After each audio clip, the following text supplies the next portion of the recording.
friends, Sarah here with Boho Stitchery, and it is Monday, so it's time for Make and Knit Monday. So if you want to learn how to knit, grab some needles and some yarn and join me for Making It Monday. Hey guys, Sarah here with Boho Stitchery. Thanks for stopping by. Today I've got something a little bit new for you. Normally on Mondays we do a knitting tutorial of some sort for Make and Knit Monday. But I thought I'd try something a little different. While it's still knitting, it's not traditional knitting. I broke out my Addi Express king size knitting machine, and I got this for Christmas. Last Christmas, my husband got it for me. I was doing more vendor shows at the time, and I wanted to make quite a few hats, ear warmers, things like that. And so he got it for me. He surprised me with it for Christmas, so I thought that was really sweet. But I wanted to do kind of a basic demonstration for those of you that maybe are interested in getting a knitting machine or have contemplated it or just have one and not sure how to begin. I wanted to do a quick little tutorial on how to cast on. So the first thing you need to do, just like with any yarn project, is get some yarn. And this is just a ball of scrap yarn somebody gave me.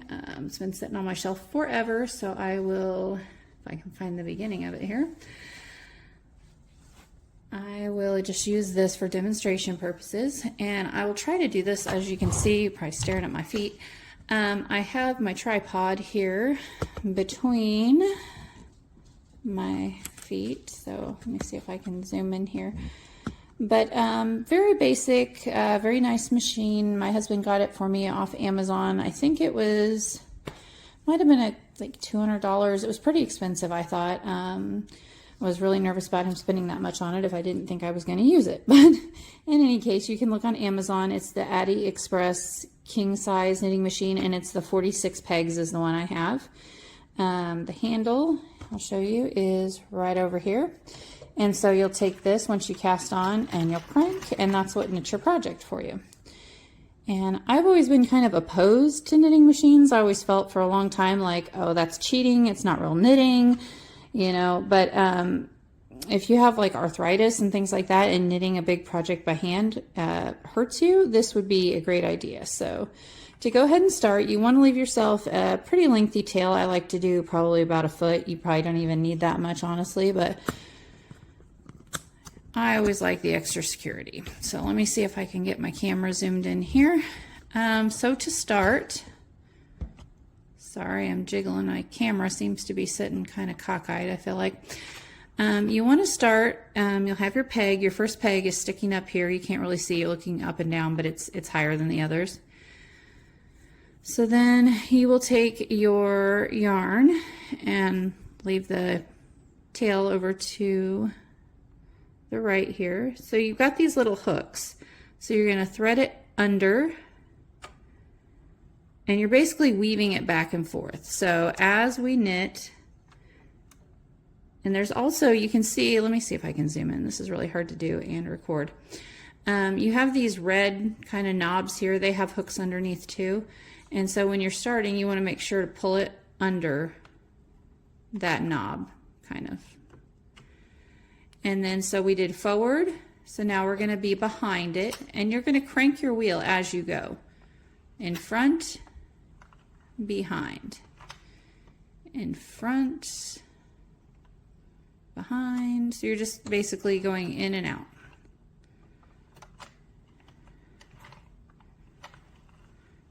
And you can repeat this, and the more you do it, the faster you get. I haven't really, like I said, use this very much. I used it a lot last Christmas when I was doing holiday shows. I had vendor shows where I was making and selling handmade stuff. But as the year went on, summer went on, I haven't really done much shows because I've been working more hours at my day job. So you're going to repeat this process of in front, behind. And you see where these pegs here are black? That just shows the beginning. So really I should have started at the beginning, but it doesn't matter very much where you start. Those 3 pegs just show where the beginning and the end of the row is.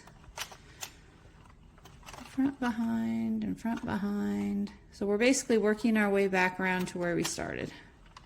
But yeah, technically you probably should have started over there with the black pegs. Okay, and if you've done it right, you should have it kind of crisscross like this. So now, let me see if I can zoom back out here.